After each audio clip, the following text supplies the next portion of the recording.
Bismillahirrahmanirrahim. Assalamualaikum warahmatullahi wabarakatuh. Hai semuanya, selamat datang lagi di channel ini. Oke, untuk latihan soal dan pembahasan soal persiapan UTBK kali ini akan membahas tentang mata pelajaran biologi bersama saya Riana Ramadanti atau yang biasa kalian panggil Bu Ani. Untuk sesi video kali ini akan Ibu bagi menjadi 3 part. Sekarang kita masuk ke part yang pertama. Dilihat dari gambarnya, kira-kira topik apa ya hari ini? Kita akan bahas materi kelas 10. Yap, bener banget. Kita akan mulai bahas dari klasifikasi, keanekaragaman hayati, sampai dengan ekosistem. Oke, untuk video kali ini kita tidak cuma tentang latihan soal, tapi kita juga akan membahas pembahasan soal dan juga materi yang berkaitan dengan soal tersebut. Diharapkan teman-teman semua juga jadi lebih paham. Alright, buat pemanasan kita mulai dulu dengan nge-remind diri kita sendiri tentang konsep yang mendasari dari topik kali ini. Kira-kira makhluk hidup itu dibagi menjadi 5 kingdom apa aja ya? Yang pertama ada plante atau tumbuhan, animalia atau hewan, monera atau makhluk hidup prokariotik, protista atau makhluk hidup eukariotik, dan fungi atau jamur. Oke, tentang konsep dasar kali ini kita perlu ingat-ingat karena kadang kita sendiri suka masih lupa nih. Kalau misalkan udah siap, yuk kita mulai ke latihan soal yang pertama. Soal yang pertama, urutan taksonomi atau takson pada hewan dari tingkat tertinggi hingga tingkat terendah adalah jadi yang ditanyakan itu taksonomi pada hewan. Nah, bedanya apa sih sama tumbuhan? Kalau kita ingat-ingat secara garis besar itu sama aja. Awalnya itu sama-sama kingdom atau yang paling umum gitu ya, yang paling tingkat tertinggi itu kingdom dan yang tingkat paling rendah atau yang paling spesifik adalah spesies. Kalau gitu bedanya di mana dong? Jadi bedanya itu hanya di bagian setelah kingdom atau urutan yang lebih rendah dari kingdom yaitu filum untuk hewan dan divisi untuk tumbuhan. Dan bebas sebebas-bebasnya mau ngafalin urutan taksonominya kayak gimana. Tapi kalau boleh aku kasih saran, di sini aku ada bikin kayak reminder gitu loh.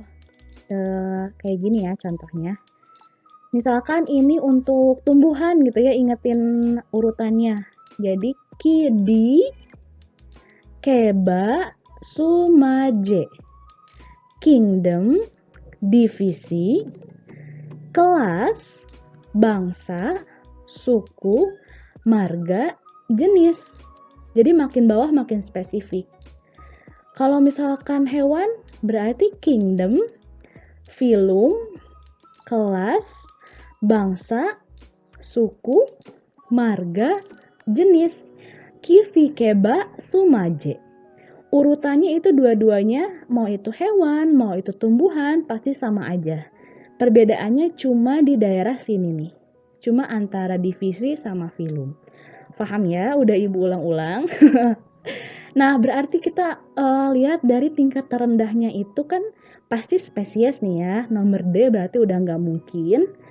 Takson yang paling tertinggi karena kingdomnya udah ditentukan, berarti kita langsung ke tahap yang selanjutnya. Ini kingdomnya animalia kan ya. Nah, berarti kalau hewan apa? Filum.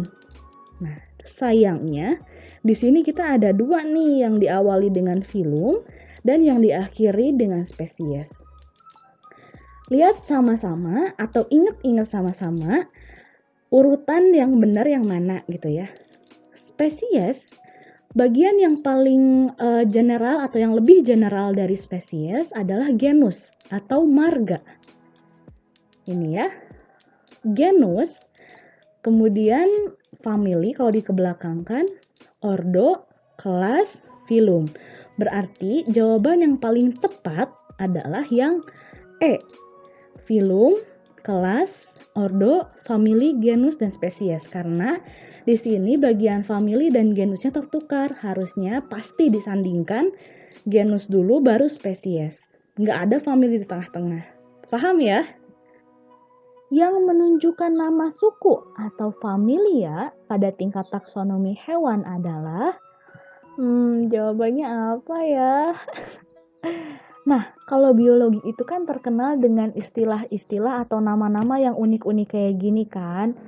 Kalian gak usah khawatir atau panik jadi kayak, oh my god, di dunia ini kan banyak banget nama suku atau nama familia dari hewan sama tumbuhan. Bedainnya gimana? Masa harus hafalin semuanya bareng-bareng gitu? Kan susah ya, kayak gak mungkin gitu kayak gitu.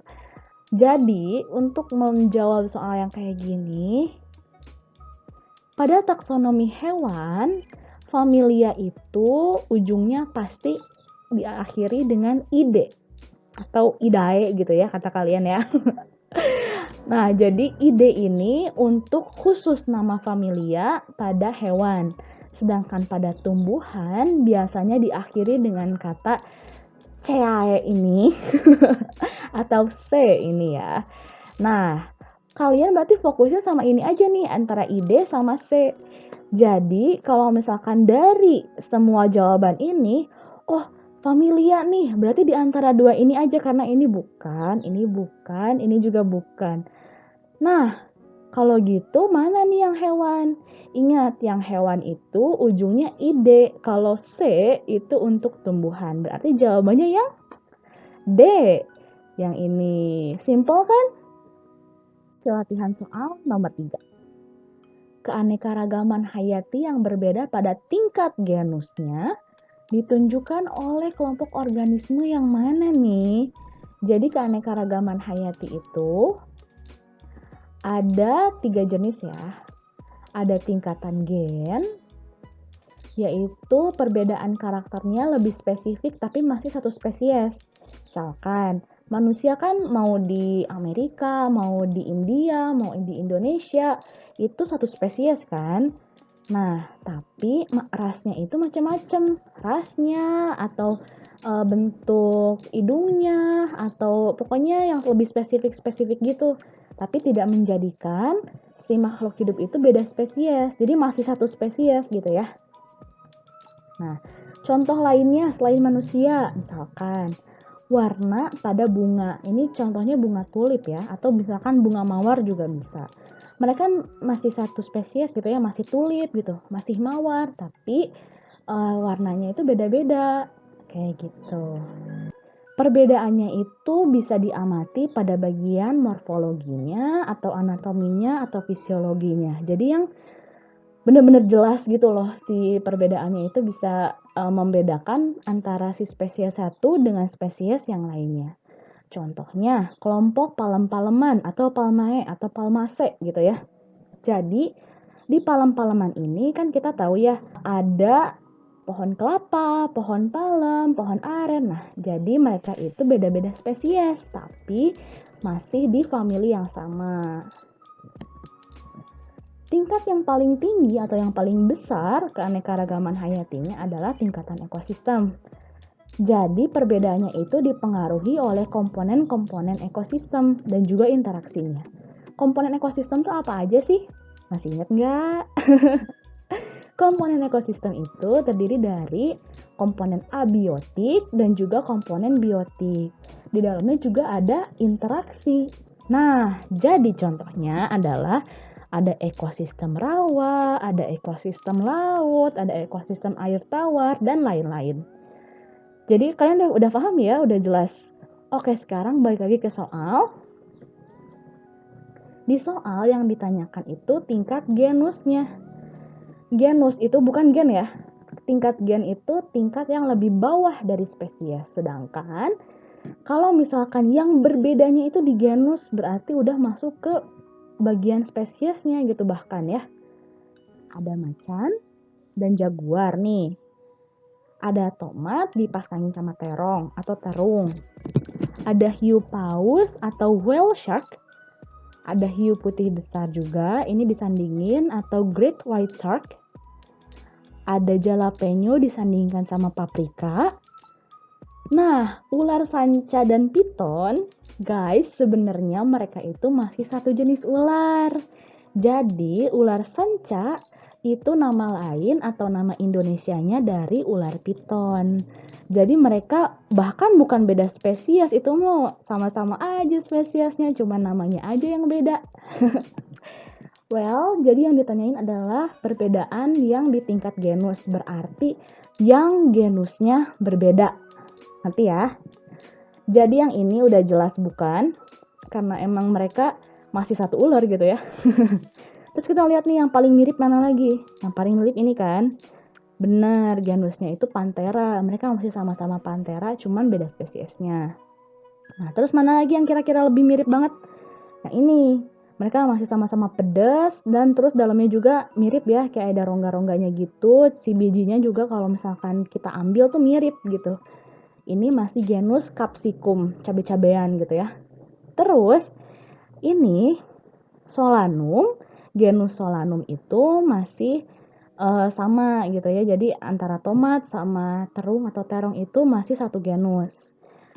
Obviously jawabannya itu pasti yang ini. Rhincodon kalau misalkan genus untuk whale shark, dan untuk great white shark itu genusnya Carcharodon. Jadi ini udah jelas jawabannya itu yang C, hiu paus dan hiu putih besar. Ini mereka udah beda genus. One day kalau misalkan kalian nemu soal kayak gini lagi, kalian inget-inget nih, biar kita kalau yang hobinya nonton-nonton gini nih lebih bermanfaat gitu ya. Di sini aku ada keyword biar kalian nggak lupa. Si great white shark, salah maksudnya untuk whale shark itu ada di film Dory. Si ini Destiny namanya. Mirip kan? Nah, kalau misalkan untuk great white shark, apa dong? Ini si Bruce yang di Finding Nemo. Nah, kalian bisa lebih gampang kan ingat-ingatnya. Jadi kita bawa enjoy aja pelajaran biologi. Jadi untuk yang Destiny itu genusnya Rhincodon. Untuk yang si Bruce ini, yang serem ini, genusnya Carcharodon. Paham kan? Udah bisa bedain sekarang? Yuk kita lanjut ke latihan soal nomor 4. Selain tipe yang kayak tadi, yang multiple choice standar, di UTBK sendiri ada 3 tipe jenis soal. Yang sekarang kita bakal bahas itu tipe yang ketiga atau yang menggunakan petunjuk C. Jadi kalian nanti di nomor soalnya nggak akan langsung kelihatan mana A, B, C, D, E-nya. Kalian perlu mencocokkan jawaban mana yang sesuai dengan petunjuk ini. Nah, untuk memudahkan pengerjaan latihan soal kali ini, Ibu akan menerapkan si petunjuk C-nya ini di sini ya, di atas ini. Kita simpan. Untuk soalnya sendiri, Ali sedang jalan-jalan di pantai bersama adiknya. Mereka menemukan beberapa hewan kecil dan mengamatinya. Di antara hewan-hewan berikut ini, manakah yang merupakan Echinodermata? Jawabannya apa tuh? Oke, sekarang kita fokus ke Echinodermata. Echinodermata artinya apa? Ini harusnya kalian udah tahu sih, karena sering banget muncul. Nah, kalau dari bahasa Yunani, Echinodermata itu artinya kulit yang berduri.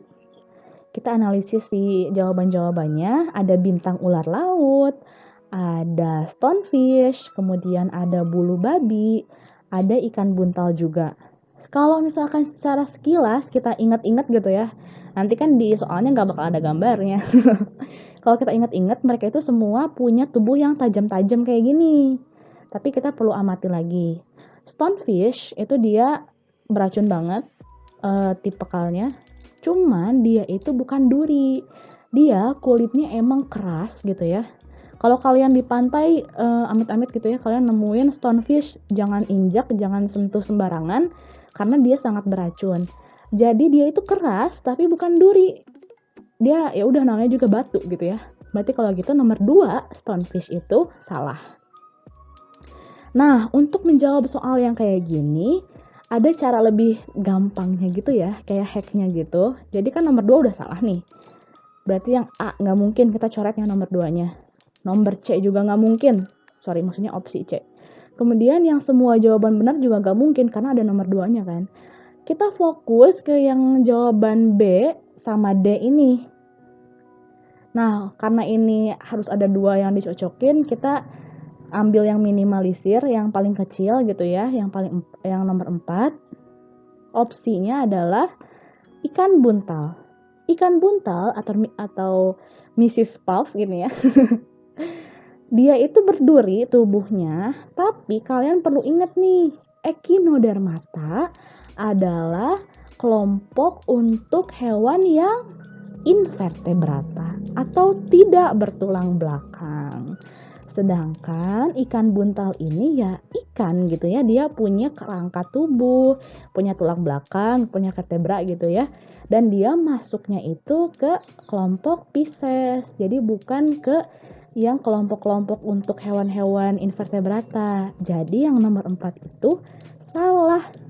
Jadi jawabannya hanya yang tersisa 1 sama 3, yaitu bintang ular laut dan juga bulu babi gitu ya. Jadi walaupun ada pengecoh kayak gini, kalian perlu tahu bahwa perlu ingat lagi nih, Echinodermata itu hewan yang invertebrata atau tidak memiliki tulang belakang. Lihat aja bentuknya ini kayak gini ya. Gemes sih kayak gitu. Unik gitu ya. Tapi mereka nggak punya tulang belakang. Simple aja gitu kayak gini. Dapat dipahami ya? Jawabannya yang B atau opsi 1 dan 3. Lanjut ke soal nomor 5. Nah, ini tipe soalnya beda lagi nih. Kalau yang kayak gini nanti sama, nggak bakal ada opsi A, B, C, D, E-nya langsung di soal, tapi kalian perlu mencocokkan petunjuk yang udah tertera gitu ya. Untuk memudahkan latihan soal kali ini, petunjuknya Ibu tulis ulang di sini biar lebih gampang gitu jawabnya. Emping melinjo merupakan kudapan yang dibuat dari buah melinjo. Buah melinjo itu mengandung banyak karbohidrat yang tersimpan dalam jaringan endospermanya. Oke, kalian tahu nggak emping melinjo itu yang kayak gimana? Ada yang suka makan bubur di sini. Biasanya tuh kalau bubur suka disampingin sama kerupuk kuning sama emping melinjo juga. Nah, yang kayak gini ya emping melinjo tuh. Kalau misalkan emping melinjo dibuatnya itu dari melinjo, namanya juga emping melinjo gitu ya. Melinjo itu bentuknya kayak gini. Nah, sekarang gini kita bahasnya ya. Melinjo itu alat reproduksinya kayak gini. Untuk yang alat reproduksi jantan di sebelah sini dan alat reproduksi betinanya yang kayak gini. Jadi yang kalian lihat sekarang yang merah kuning ini atau kadang suka ada di sayur-sayuran ya, di sayur lodeh gitu ya, suka ada. Nah, dia itu alat reproduksi betinanya. Ini mereka ada nama khususnya. Kalau yang alat reproduksi jantan itu namanya Microstrobilus. Kalau yang alat reproduksi betina yang lebih besar bentuknya gitu ya, disebut sebagai Macrostrobilus. Bu, kenapa sih mesti jawab ke sana dulu gitu? Jadi gini loh guys, kalian masih ingat kan tentang Gymnosperme dan Angiosperme? Kalau misalkan Gymnosperme itu tumbuhan berbiji terbuka dan Angiosperme berbiji tertutup. Buat yang masih suka ketukar-tukar nih ya, kalian bisa pilih beberapa keyword yang kalian nyaman buat ngafalinnya. Kalau misalkan dari aku ada beberapa contoh misalkan. Kayak gym itu dari bahasa Yunaninya artinya telanjang. Berarti yang Gymnosperme itu tumbuhan yang bijinya terbuka. Kalau Angiosperme itu dia berbiji tertutup, berarti kalau gitu. Selain itu, keyword yang lainnya juga bisa kayak gini. Dari Gymnosperme, huruf pertamanya itu kan huruf G ya. Nah, huruf G itu nggak ada garis yang nyambung. Berarti si huruf G ini terbuka. Nah, berarti Gymnosperme itu kan G-nya terbuka gitu ya. Berarti dia yang terbuka, sedangkan Angiosperme itu dia huruf A-nya set. Jadi membuat ruangan tertutup gitu loh. Kayak gini kan, si A-nya kecil gitu di sini. Berarti Angiosperme itu tumbuhan yang berbiji tertutup. Oke, di sini ada 2 kategori atau 2 ciri khas yang paling mendasari atau yang krusial banget di tumbuhan Gymnosperme ini. Yang pertama tentang bijinya jelas gitu ya, obviously. Atau yang kedua itu bisa dilihat dari alat reproduksinya. Nah, kalau misalkan untuk bentuk daun, batang, sama akar, itu bisa kita amati, tapi ada sedikit apa ya, kurang spesifik gitu karena di misalkan bentuk daunnya ini, kalau misalkan Gymnosperme hampir semuanya, jadi nggak 100% gitu ya, hampir semuanya itu dia tipenya sempit dan kaku gitu ya. Kalau misalkan yang Angiosperme itu dia memiliki helaian yang lebih halus. Sedangkan pertulangan daunnya sudah sangat bervariasi. Ada yang sejajar, ada yang menyirip, ada yang menjari, macam-macam. Jadi nggak ada yang spesifik gitu, daripada kita pusing gitu ya ngebedainnya, bisa kita dari biji sama alat reproduksinya aja. Nah, kenapa kalau misalkan si karakter bentuk daun, batang, sama akarnya itu yang Angiosperme bervariasi, bermacam-macam gitu ya. Karena memang Angiosperme itu jenisnya jauh lebih banyak daripada Gymnosperme. Kalau Gymnosperme itu variasinya lebih kecil, lebih dikit gitu ya. Jadi cenderung sama gitu ya, mayoritas besar. Kalau Angiosperme itu kan udah ada monokotil, ada dikotil, belum lagi yang modifikasi gitu ya. Oke, sekarang kita lanjut aja langsung ke alat reproduksinya. Alat reproduksi dari si Angiosperme ini, dia memiliki bunga yang biasa kita petik, biasa kita beli, biasa kita tanam. Nah, bunga ini merupakan alat reproduksi utamanya. Maksudnya kayak ya udah gitu, mereka reproduksinya pakai bunga. Sedangkan kalau Gymnosperme, mereka sama sekali tidak punya bunga, guys. Bener-bener mereka belum punya bunga yang bermahkota gitu ya. Berkelopak segala macam, karena mereka itu masih menggunakan strobilus.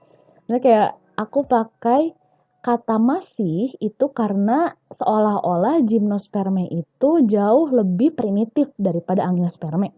Gitulah analoginya gitu ya. Nah, jadi mereka masih pakai strobilus. Strobilus ini semacam bunga primitif. Pas banget nih si melinjo ini kan pakai mikrostrobilus sama makrostrobilus. Berarti mereka belum punya bunga dong.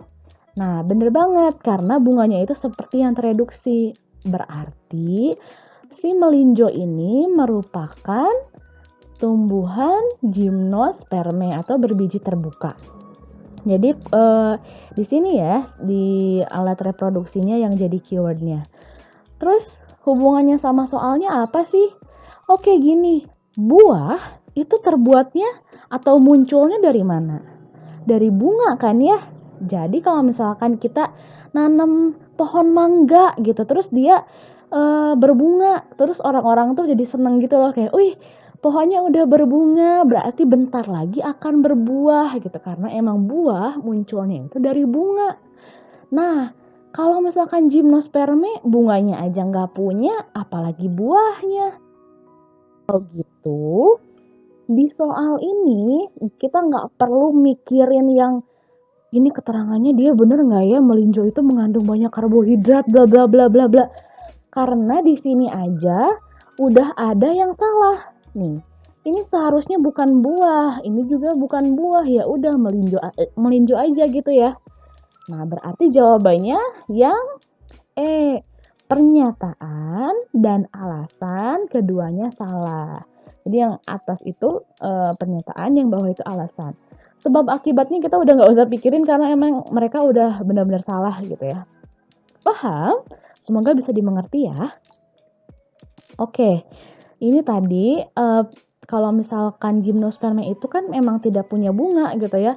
Berarti tidak ada tempat atau tidak ada cikal bakal untuk menjadi buah gitu. Bukan berarti tidak bisa bereproduksi ya, tapi emang bukan buah aja gitu caranya.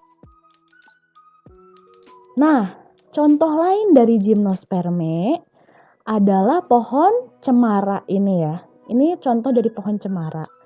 Yang kuning-kuning kalian lihat ini nih yang kayak kunang-kunang, kayak toge juga gitu ya. Nah, ini adalah alat reproduksi jantannya.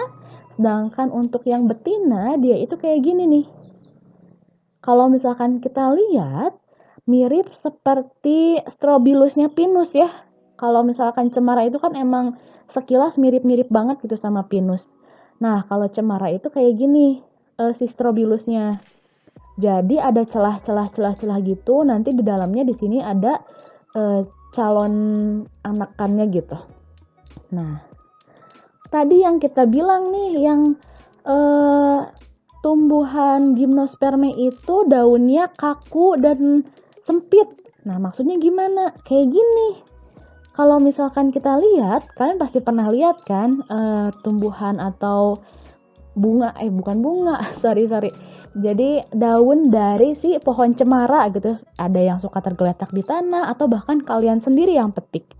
Jadi si daunnya itu aneh gitu ya, unik banget gitu. Jadi dia sempit-sempit, jadi nggak ada, jangankan pertulangan daun gitu ya. Si daunnya aja ini kecil banget kayak gini nih, segini. Jadi sangat sempit dan kaku gitu. Sekarang udah bisa ngebedain kan sama yang lainnya? Kita cukupkan dulu pembahasan soal untuk hari ini. Terima kasih banyak buat semuanya yang udah ikut belajar dari awal sampai akhir. Semoga pembelajaran hari ini bisa berkah dan membawa banyak manfaat. Amin. Sampai ketemu lagi ya di part selanjutnya. Jangan lupa pantengin terus channel Sukses PTN SMA DTBS Putri. Jangan lupa like kalau kamu suka, komen buat diskusi bersama, share ke teman-teman kamu biar kita bisa belajar bareng. Dan jangan lupa subscribe serta nyalakan notifikasinya biar nggak ketinggalan sama video-video barunya. Makasih semuanya. Assalamualaikum warahmatullahi wabarakatuh.